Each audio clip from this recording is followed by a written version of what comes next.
Welcome back to Minds Matter, a podcast sponsored by the Monash Centre for Consciousness and Contemplative Studies. I'm Beth. And I'm Ava. And on Minds Matter, we explore research from neuroscience to psychology while talking through our own personal experiences. And this week on the podcast, we have a very exciting guest. I got to speak to Dr. Anil Seth, who is a professor of cognitive and computational neuroscience at the University of Sussex, and is also the director of the Sussex Centre for Consciousness Science. And you guys might have seen his book, Being You, which is all about consciousness. And Anil and I spoke about where we're at the moment in consciousness research, what this can possibly mean for society. We spoke about AI, which was super interesting. And we also touched on why is it that the theories of consciousness kind of have a different weight to them to other theories within the scientific field. So I hope you guys enjoy. Cool. Okay. I don't know. I don't have an answer. Go ahead. So, Ava, one of the things I spoke about with Anil is the idea that consciousness has to be tied to living systems. And I feel this strongly. And as I said, I can't completely articulate why, which I know isn't great as a scientist. But it is kind of interesting because a lot of people don't feel this. They think that, AI is going to become conscious and we have to, I don't know, prepare or understand what that means. But yeah, I've always really held the belief, no, I don't think that's going to happen. I think it is tied to life. And I'm curious because I feel like this intuition I have may be a classic Beth thing. I'm curious what you think about that issue. So what you're saying then is that you think that consciousness always has to be tied to life, and that if there were an AI system that existed that was just based on like numbers, carbon, like zero, ones, whatever, that wouldn't be alive. So what if there was a system that was able to convince you that it was conscious? Do you think that that would mean that it's alive, or is it that it has to be a biological system? I think it has to be a biological system. Okay, I have some thoughts. I don't know how to tell you them. What are they? Okay.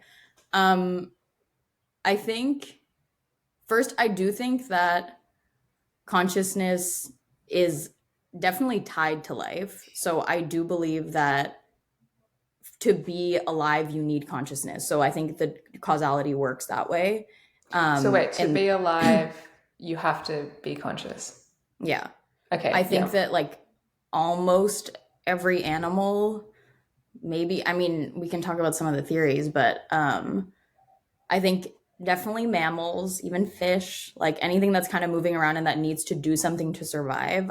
I think that there's a certain degree of like sentience there. So a certain consciousness in the sense of there is an awareness of what's around that organism. And as like in the What's It Like to Be a Bat, the Thomas Nagel paper, there's probably a sense of like what it's like to be that animal on some level. And then I do think with this is like my pet consciousness theory, which I've talked about before, but I do think that then like the higher order kind of consciousness of being able to reflect on your own experiences, I think that that also developed out of our human social world. So I think um, the fact that our kind of threats in the environment and rewards in the environment went from being like in avoiding a predator or trying to find food somewhere and scavenge for food, that went from looking for that in the environment to finding it in other people because we rely so much on each other. And let's be honest, like in the wild, none of us would make it. I have no skills. I have a very I might. specific set of things that I could do. I don't think I would make it. And like we're just so dependent on each other for everything. And I think that because of that, the threats and rewards in our environment are really in other people, right? Like it's in like getting food on the table is your relationship with your boss or your relationship with your colleagues. It's not about scavenging. Um, And so I think that because of that, we had to learn a lot of higher order thought, in that you had to be able to do all these like really difficult calculations. Like, if I do this, then this person's going to think this of me. And then they might do this, which might lead me to do this. So all of this like higher order kind of back and forth. So I think that consciousness necessarily developed for humans because of the way that we evolved. But so I guess that kind of addresses your first point of like they're linked. I definitely believe that. But I don't think it necessarily means that AI could not be conscious, because I do think, maybe this is very old school, but at some point, like, I feel that we kind of have to accept that if something is convincing us that it's conscious, if it looks like it's conscious, if it's acting like it's conscious, then who are we to say it's not, right? That's kind of just like solipsism. And when I just think with AI, it's like disturbing to reflect on, because I was an undergrad not that long ago, like maybe 5 years ago, 4 years ago. And at that point, we were writing essays about the Turing test, about this idea of like, if a machine is able to convince you that it's conscious, or like fool a certain percentage of people into thinking that it's conscious within, I don't know, like a 30-minute conversation, then who are we to say that it's not conscious? And at that point, it was so far away from that being true. I think there was like one robot that had kind of passed the Turing test, but it was pretending to be like a 12-year-old Russian kid. And that was why they had like all these kind of lacunae in their pop culture knowledge or other general knowledge, which I think was feeding more off of like humans being more gullible than actually convincing someone that you're conscious. But now, like ChatGPT, we've just like blown past that question suddenly. And I don't But know. what if something is just designed to appear conscious, convince people? Like, what if it's just programmed to do that? So what if I know the things that will convince someone that something's conscious, and then Mhm. I create an AI agent just to do those things because I know that's how I'll convince people? Like, what about that scenario? I think that's more difficult than it seems, is the thing. And I think pre ChatGPT, it was like the question, like there was that kind of thought experiment of like, this is something that could happen, that someone could create an agent that would convince us of this and essentially pass the Turing test. But like people had tried for so long and it was impossible. And then suddenly ChatGPT's like done that. And I think a lot of people argue that it's not conscious. And I do have the intuition that it's not conscious, but it just feels like we're moving the goalpost every time, because several decades ago it was like, it will be a conscious system if this system can play chess and beat a grandmaster. Then we realized that was extremely algorithmic, and that's kind of where we were, right? Of thinking that the algorithms were how we could really get to what consciousness was. And then once we beat chess, it was like, oh, that's not really conscious. And then it was Go, and now it's the Turing test. And I think we keep moving the goalpost, but like, who are we to say that it's not conscious? We can't access it, right? And that's kind of maybe getting to the hard problem. But I don't know. I feel pretty agnostic about it, because if like you're conscious in the same way that I see that ChatGPT is conscious, and I think What? ChatGPT because ChatGPT makes mistakes in ways that are like humanly fallible a lot of the time, where like a human could guide you into the wrong place too. So I don't know. I feel like I think it's hard to articulate why this system like shouldn't be conscious, even though we have the intuition that it's not. But I don't know what the experience of being ChatGPT is. We can't tell if there is an experience, like a subjective experience of being ChatGPT, even though it's Okay, just predictive processing. Aren't you a predictive processing girly? So Are you a predictive processing girly? Okay, well, this might be rogue, but one of the things that I don't know, one of my feelings about it has to be tied to living systems is, I don't know, I feel like I so quickly go to speaking about souls. But I just feel that one of the things that if you lose someone and and someone dies and it's very clear that their consciousness has gone, and there's something about that, I mean, obviously that experience that really cements to you like what someone is. I don't know. And then I think with these AI systems, how does that apply? So they'll just be conscious forever if you maintain the hardware. Like how does that work? Because that seems a very important part of experience and life and consciousness is death. And I always think, well, okay, well, so ChatGPT is just going to have experiences as long as the computers stay alive, like, keep being maintained. So is it really death that you feel like makes for consciousness? Like the knowledge that your consciousness is going to end at some point and knowing that your life as you know it is going to cease to exist and that kind of desire to survive? No, I think it's the knowing of people that you love, and when they go, that's what feels like very, someone was there and then they're not, and that feels like that the consciousness and then not, and then I feel like it's that difference.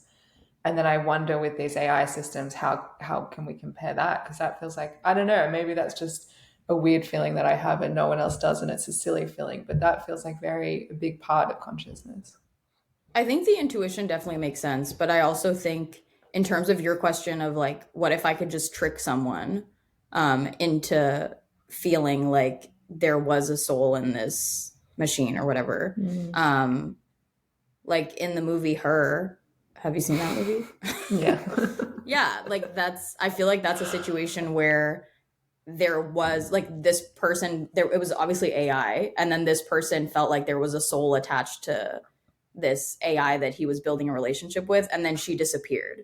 And then a huge part of that was that he felt like Mm. her soul was gone, right? And that was still a situation where you were like, okay, I still understand that that was AI.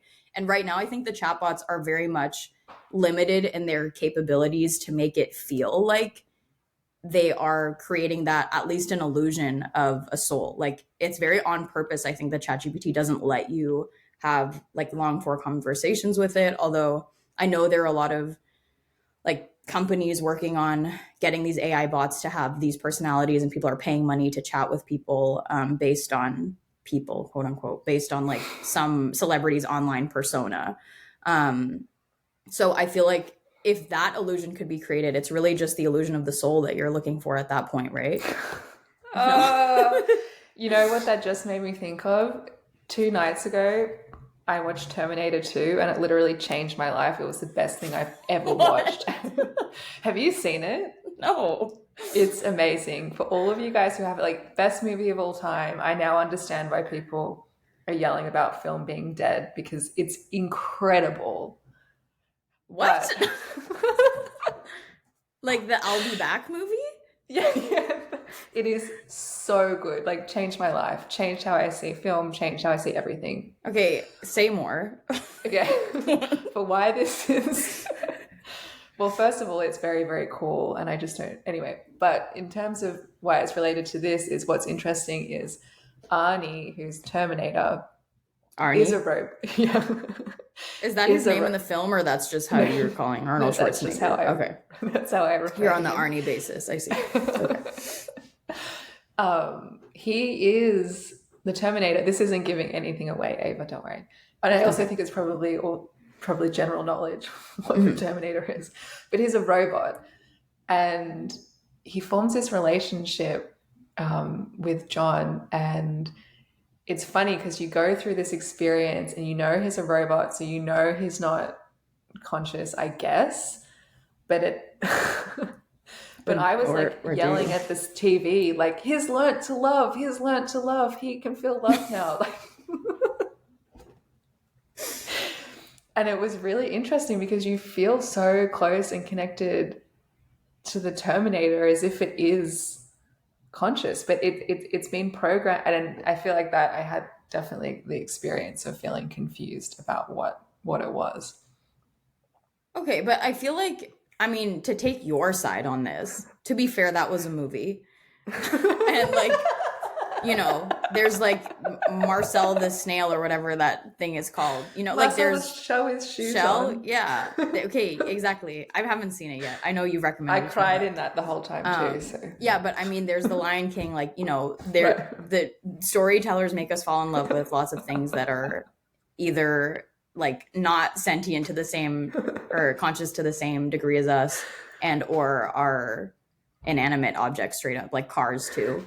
That's a movie about cars, you know.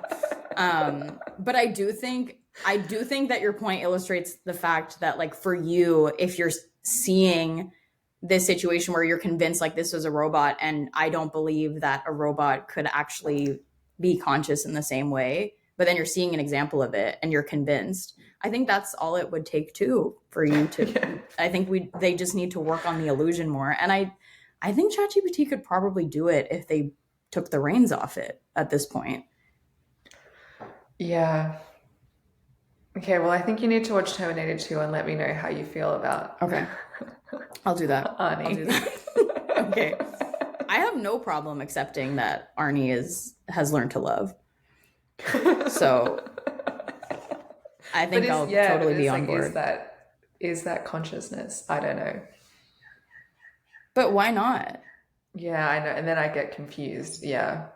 Because I think all of the AI movies, like, um what's that, Ex Machina, the one with the I robot haven't named seen that one. Ava. That's the one that convinced me to change my name to Ava officially, by the way, because I was like, that Really? robot. Yeah, because honestly, it was just because every chapter would have, like, it would be like Ava, like session, whatever. And the way that they wrote Ava, it was all capitals. And I was like, wow, it's such a symmetrical name. And I was like, yeah. And I was starting university and I was like, I can switch to my English name now. I was like, that looks cool. She's a horrible robot in the robot movie, but We're um so suggestible, Ava. Like, I know. But I believed it, you know. I'm like, why not? Once we get to that point, I just really feel like there's no, like, if a person can convince me that they're sentient, if people believe that they're dogs, sorry, I'm not so much with the mammals that aren't human, but, like, you know, people really are like, my dog has a soul, my dog is in there, he loves me, and I believe that the dogs love their owners. But why should I think that about a dog and not about an AI that's able to convince me with their words that they have a memory, they understand our relationship? What if you build a relationship with an AI? Like, what is a relationship but history between the two of you, conversations that you've had, things that they're saying, things that you're saying, and then a mutual construction of a dialogue and a way of interacting with each other? is that all a relationship is? Is it not? In 20 years, I'm sure you're gonna have a great friend who's gonna be an AI. Okay, stay I'll tuned, bet you everyone. money. November 22nd, 2023, I said it first. I believe it. You're gonna love an AI within 20 years. I think that that's great.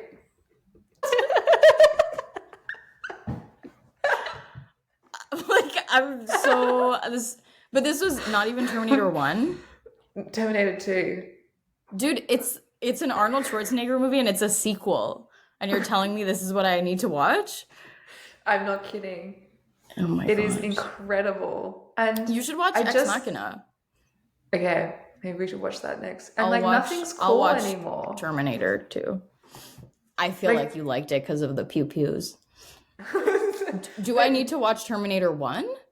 Yeah, that helps. I watched that on Sunday and then I watched Terminator 2 on Monday. But Terminator 2 was where your mind was blown.